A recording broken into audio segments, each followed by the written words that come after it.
നമുക്ക് യാത്ര ചെയ്യാനും കുറേ കൂടി കംഫർട്ട് എന്ത് ചെയ്യും ഈ ഏരിയകൾക്ക് കിട്ടും. അതാണ് മറ്റ് ഏരിയയും അപേക്ഷിച്ച് ഈ ഏരിയ ബെറ്റർ എന്ന് പറയാൻ കാരണം. പിന്നെ ഇപ്പോൾ കമ്പാരിറ്റീവ്ലി ഈ യാത്രക്കാരുടെ കുറവുണ്ടെങ്കിൽ അനുസരിച്ച് പൊല്യൂഷൻ്റെ കുറവും നമ്മൾ പ്രതീക്ഷിക്കാമല്ലോ. മറ്റേ പൊതുവേ നമ്മളൊരു കൾച്ചറുണ്ട്, എന്തെവിടെയും പോയി അവിടെ കുപ്പി കൾച്ചർ സിസ്റ്റം. അപ്പോൾ അതൊക്കെ എന്ത് ചെയ്യാം, നമുക്ക് ശ്രീനഗർ ഏരിയകൾക്ക് പോകുമ്പോൾ എക്സ്പെക്ട് ചെയ്യാൻ പറ്റും. പക്ഷേ ഈ ഏരിയ നമുക്കത് കുറവായിരിക്കും. അതൊക്കെ ഗ്രാമ പ്രദേശങ്ങളാണ്. സത്യത്തിലുള്ളൊരു ഗ്രാമത്തിൻ്റെ ഭംഗി നമുക്ക് അവിടെ നിന്ന് എക്സ്പീരിയൻസ് ചെയ്യാൻ പറ്റും. ഓരോ ആർക്കിടെക്ചർ സ്റ്റൈല്, കൾച്ചർ, ഈവൻ അവരുടെ ഡ്രസ്സിങ് സ്റ്റൈൽ വരെ ശ്രദ്ധിച്ചിട്ടുണ്ട്, ഡിഫറെൻ്റ് ആയിരിക്കും. അപ്പോൾ അവർ തോന്നും അവർ നമുക്ക് തോന്നും യൂസ് ചെയ്യുന്നത് കളർ അത്ര വലിയ കളർ ഇതൊന്നും ആയിക്കോണമെന്നില്ല. പക്ഷെ ആ മെറ്റീരിയലിൻ്റെ ക്വാളിറ്റി എന്ന് പറയുന്നത് ഹൈ ലെവൽ ക്വാളിറ്റി ആയിരിക്കും. നമ്മൾ എന്താ പറയുക, ഒരിക്കലും നമുക്കത് എക്സ്പെക്ട് ചെയ്യാൻ കഴിയില്ല. അത്രയും നല്ല, അതായത് അവർ സ്വന്തം ഉണ്ടാക്കുന്ന കുറേ ഡ്രസ് ഐറ്റംസ് ഉണ്ട് അവിടെ. അതുപോലെ തന്നെ അവരുടെ മെറ്റീരിയൽസ് ഒക്കെ ശ്രീനഗർ ഏരിയയിൽ. അപ്പോൾ ഈ ഏരിയയിലേക്ക് വരുന്നുണ്ട്, ഇല്ല എന്നല്ല. ഇവർ പൂഞ്ചുദിനെ കണക്ട് ചെയ്യുന്ന മുഗൾ റോഡുണ്ട്. ഒരിക്കലും പണ്ട് മുഗൾ റോഡായിരുന്നു ഉണ്ടായിരുന്നത്. ഇപ്പം എന്താണ്, പിന്നെയാണ് ശ്രീനഗറിലേക്ക് മറ്റേ ഹൈവേ വന്നത്. ഇപ്പം ഹൈവേയും കഴിഞ്ഞിട്ട് എന്ത് ചെയ്യുന്നുണ്ട്, ട്രെയിൻ വരുന്നുണ്ട്, ട്രെയിനും വന്നിട്ടുണ്ട്. അവിടെ എനിക്ക് ഇഷ്ടപ്പെട്ട പ്രശ്നമുണ്ട്, ഇവർ റൊട്ടിൻ്റെ കൂടെ ദേശി ഗീ എന്ന് പറയുന്നത് നാടൻ നെയ്യ് എന്ത് ചെയ്യും, അതൊരു ഉരുക്കിയിട്ട് എന്ത് ചെയ്യും റൊട്ടിൻ്റെ മുകളിലാക്കിയിട്ട് കഴിക്കലുണ്ട്. നല്ല രസം. അതുപോലെ തന്നെ ദേശി ഗീ, അതായത് നാടൻ നെയ്യ് എന്നുള്ള ദേശി ഗീ എന്ന് പറയുന്നത്. അതുപോലെ തന്നെ വേറൊരു വെറൈറ്റി ഫുഡ് എനിക്ക് തീരെ ദേശി ഗീ, വേറൊരു വെറൈറ്റി ഫുഡ് ഉണ്ടായിരുന്നു. അവർ ഈ മരിച്ച മൂന്നിൻ്റെ അന്നൊക്കെ പരിപാടി ഉണ്ടല്ലോ, അങ്ങനത്തെ പരിപാടി കൊടുക്കുന്നൊരു ഫുഡുണ്ട്. ഞാനത് കഴിച്ചിട്ട് എനിക്ക് കഴിക്കാൻ കഴിയുന്നില്ല. അതായത് എന്താ ചെയ്യുന്നത് വെച്ചാൽ, സാധാ റൈസില്ലേ, വെറും ചോറിലേക്ക് ശർക്കര ഇതാക്കുക, ശർക്കര പൗഡറാക്കുക. അത് ഇടിച്ചിട്ട് പൗഡറാക്കിയിട്ട് അതും അതിലേക്ക് ഈ പറഞ്ഞ ദേശീയയും ഉരുക്കി ഒഴിച്ചിട്ട് കഴിക്കുന്നത്. നമ്മളെ സമയത്തോളം നമുക്ക് അത്ര കഴിക്കാൻ കഴിയില്ല, എനിക്ക് അത്ര ഇഷ്ടപ്പെട്ടില്ല. ഞാൻ പൊതുവെ ഞാൻ മധുരം അത്ര ഇഷ്ടപ്പെടാതെ അതുകൊണ്ടായിരിക്കാം അറിയില്ല. പക്ഷേ ഞാൻ ടേസ്റ്റ് ചെയ്തിട്ടുണ്ട് സാധനം, നല്ല രസമുള്ള സാധനമാണ്. പക്ഷേ എനിക്ക് അത്രയാണ്, ഞാൻ പറഞ്ഞല്ലോ, അത്ര മധുരം കൊണിഞ്ഞ്. അതുകൊണ്ട് എൻ്റെ ഒരു നേച്ചറും അങ്ങനെ ആയതുകൊണ്ടാണ് എനിക്കല്ല മധുരം പൊതുവെ ഇഷ്ടമുള്ള ഭാഗത്ത് അങ്ങനെ ഉണ്ടാകുന്നറിയില്ല. എന്തായാലും സാധനം അങ്ങനെ ഒരു ഉണ്ടാക്കലുണ്ട്. ഞാൻ ആദ്യമായിട്ട് കാണുന്നത് അങ്ങനെ. അതായത് വെറും ചോറ്, വേറെ കറിയോ ഒരു സാധനമില്ല, വെറും സാധാ റൈസിലേക്ക് ഇവരെന്ത് ചെയ്യും, ഈ ശർക്കര പൊടിച്ച പൊടിയും നെയ്യും കൂട്ടി മിക്സ് ചെയ്തിട്ട് കഴിക്കലുണ്ട്. എനിക്ക് ഞാനവിടെ കഴിച്ചതിൽ ഇപ്പം ബിരിയാണി ഒക്കെ അല്ലേ, ബിരിയാണി എനിക്ക് അത്ര ബിരിയാണി എന്ന് പറഞ്ഞാൽ നമ്മളെ നാട്ടിൽ പൊതുവെ നോർത്തിലേക്ക് എത്തുമ്പോൾ ബിരിയാണിക്ക് ഒരേ ഒരു സ്വഭാവമായി. അതായത് മന്തി, നമ്മളെ മന്തി റൈസിന്റെ പോലത്തെ സ്വഭാവമായ എല്ലാത്തിനും ഒരു മസാല കുറവ് അങ്ങനത്തെ ഒരു സ്വഭാവത്തിലേക്ക് എത്തും പൊതുവെ നോർത്തിലേക്ക് എത്തുമ്പോൾ തന്നെ ബിരിയാണിക്ക് മൊത്തത്തിൽ. ഞാൻ ബിരിയാണി കഴിച്ചാൽ തന്നെ ഒരു കോമഡിയാ. എന്താ വെച്ചാൽ ഈ ബറാത്തില്ലേ, ബറാത്ത് നോമ്പിന്റെ സമയത്താണ്. അങ്ങനെ രാവിലെ അപ്പർ സൈഡില്ലേ, അവിടെ ഒരു മക്തബിന്റെ ഷൂട്ടിന് പോയി.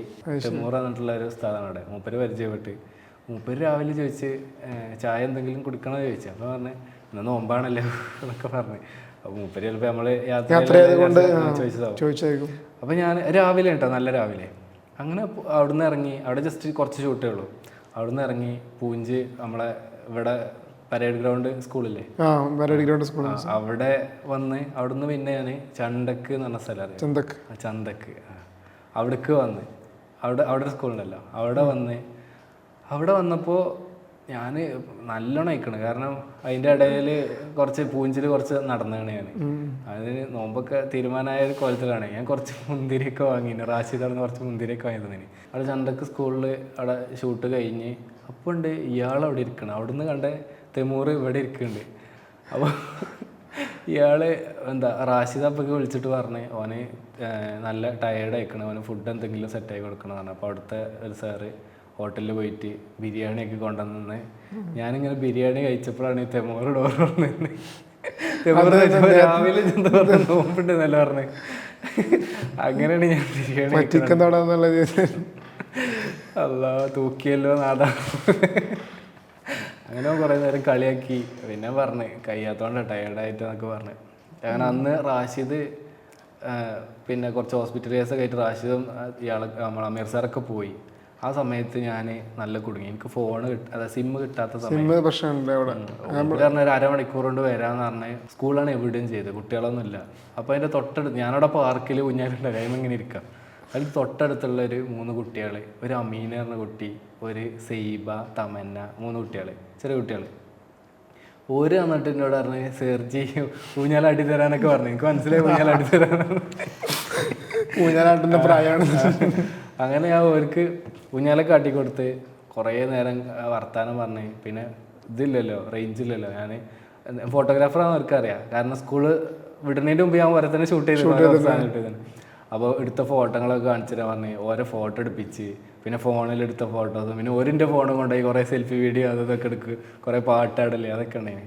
അങ്ങനെ കുറേ അരമണിക്കൂർ കൊണ്ട് വരാമെന്ന് പറഞ്ഞ റാശി പിന്നെ വരുന്നത് 2 മണിക്കൂർ കഴിഞ്ഞിട്ട്. ആ 2 മണിക്കൂർ കൊണ്ട് ഇവര് നല്ല കമ്പനി.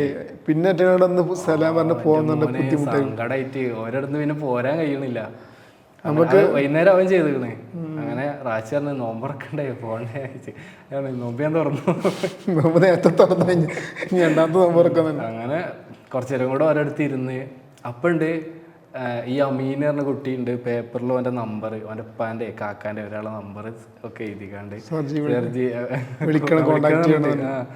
അങ്ങനെ ഞാൻ അപ്പം തന്നെ എൻ്റെ ഫോണിൽ നിന്ന് റാഷിൻ്റെ ഫോണിൽ നിന്ന് എന്താ ഹോട്ട്സ്പോട്ട് എടുത്തിട്ട് മെസ്സേജ് അയച്ചു, വാട്സപ്പിൽ മെസ്സേജ് അയച്ച്.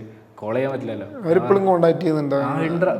പിന്നെ കഴിഞ്ഞപ്പോൾ ഉണ്ട് അവിടുന്ന് ഏതൊക്കെയോ ചെക്കന്മാര് ആ ചന്തക്കിലുള്ള ഏതൊക്കെയോ ആ സ്കൂളിൽ നിന്ന് ഷൂട്ട് ചെയ്ത ചെക്കന്മാരൊക്കെ പിന്നെ മെസ്സേജ് അയച്ച് കുറേ ആൾക്കാർ.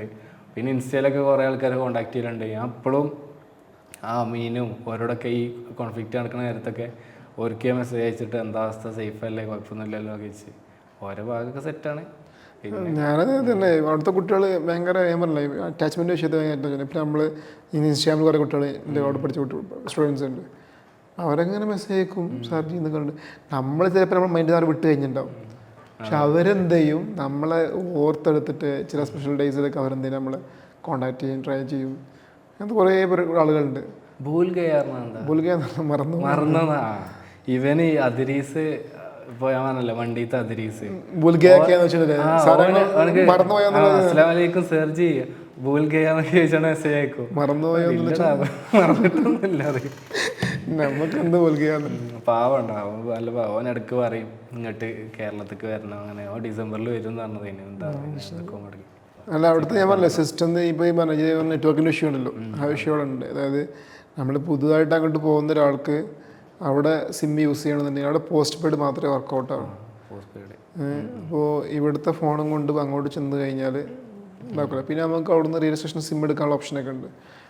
അല്ല നമ്മളിപ്പോൾ 1 ടൈം ആയിട്ടല്ല പോകുന്നത്, കുറച്ച് കാലത്തേക്ക് പോകുന്നുണ്ടെങ്കിൽ നമുക്ക് എന്താ നമ്മളെ സിം തന്നെ നമുക്ക് എന്ത് ചെയ്യാം pre and post paid option, അങ്ങനെ ഓപ്ഷൻ ഉണ്ട്. 15 ദിവസം എടുക്കും. അതായത് ഇപ്പോൾ എൻ്റെ ഇപ്പോഴും ആ പ്ലാനിലാണ് പോകുന്നത്. ഒരു മാസം ഒരു 10 രൂപ എക്സ്ട്രാ അടക്കണമെന്നേ ഉള്ളൂ. എന്നാലും നമുക്ക് എന്ത് ചെയ്യാം, ജമ്മു കാശ്മീരിലേക്ക് പോകണമെങ്കിൽ ആ ബോർഡർ എടുക്കണമെങ്കിൽ നമുക്ക് നമ്മൾ സിം വർക്ക് ചെയ്യാം, സിമ്പിളായിട്ട് സെയിം സാധനം യൂസ് ചെയ്യാൻ പറ്റും. അപ്പോൾ അതെന്ന് പറയുന്നത് പ്രീ ആൻഡ് പോസ്റ്റ്. പക്ഷെ അതിന് എന്തെങ്കിലും 15 ദിവസത്തെ ഒരു ഗ്യാപ്പ് വരുന്നുണ്ട്. ചെന്ന് കഴിഞ്ഞ് ഇത് കൊടുത്തു കഴിഞ്ഞ് 15 ദിവസം നമ്മളെന്ത് ചെയ്യണം, അതിർത്തി ഏത് ജമ്മു കാശ്മീരിൻ്റെ ബോർഡർ കിടക്കുമ്പോൾ പിന്നെ പോർട്ടർ അടിക്കണം, സിം അടി പോർട്ടർ അടിക്കണം. ഇപ്പം ഡൽഹിയിൽ നിന്ന് സിം പോർട്ടർ അടിച്ചു, എന്നിട്ട് എന്ത് ചെയ്യണം, ആ നമ്പർ വെച്ചിട്ട് എന്ത് ചെയ്യണം നമ്മൾ പിന്നെ എന്ത് ചെയ്യണം, പ്രീ ആൻഡ് പോസ്റ്റിലേക്ക് മാറ്റണം. അപ്പോൾ അത് നമ്മൾ ശ്രദ്ധിക്കണം, പോകുന്ന ആൾ ശ്രദ്ധിക്കണം. എന്ന് വെച്ചാൽ നമ്മളൊന്നും അറിയാണ്ട് കയറി ചെല്ലും, പിന്നെ അവിടെ തീരെ സിമ്മും ഇല്ല, നെറ്റും ഇല്ല, ആരെ വിളിക്കുക ആരതാക്കും ഒരു ഐഡിയ ഉണ്ടാവില്ല. ഞാൻ പിന്നെ ഒന്നാമതൊരു സമാധാനത്തിന് വേണ്ടി കൂടെ ഇനി ഞാൻ സിം എടുക്കുകയാണ്. കുറെ കോള് സമാധാനം, അതാണല്ലോ എവിടെ പോയാലും വേണ്ടത്. പിന്നെ അവസാനം ഞാൻ ഈ റാഷിൻ്റെ അടുത്തൊരു സിം ഉണ്ടായിന്. ആ സിം അവസാനത്തെ 4 ദിവസം മാത്രം ആ സിം യൂസ് ചെയ്തു, കാരണം ഫയൽ ട്രാൻസ്ഫർ ചെയ്യാറുള്ളതുകൊണ്ട്. അങ്ങനെ അതായത് ഇതന്നെ ഈ സിമ്മിൻ്റെ വിഷയത്തിൽ ഇങ്ങനെയാണ്, പ്രീപെയ്ഡ് മാത്രമേ അവിടെ പോസ്റ്റ് പെയ്ഡ് മാത്രമേ അവിടെ വർക്ക് ആവുള്ളൂ, പ്രീപെയ്ഡ് വർക്ക് ചെയ്യില്ല. അല്ലെങ്കിൽ പിന്നെ പ്രീ ആൻഡ് പോസ്റ്റ് പെയ്ഡ് എന്നുള്ള ഓപ്ഷൻ അത് ചൂസ് ചെയ്യേണ്ടി വരും, അല്ലാതെ വേറെ ഒന്നും ചെയ്യാൻ കഴിയില്ല.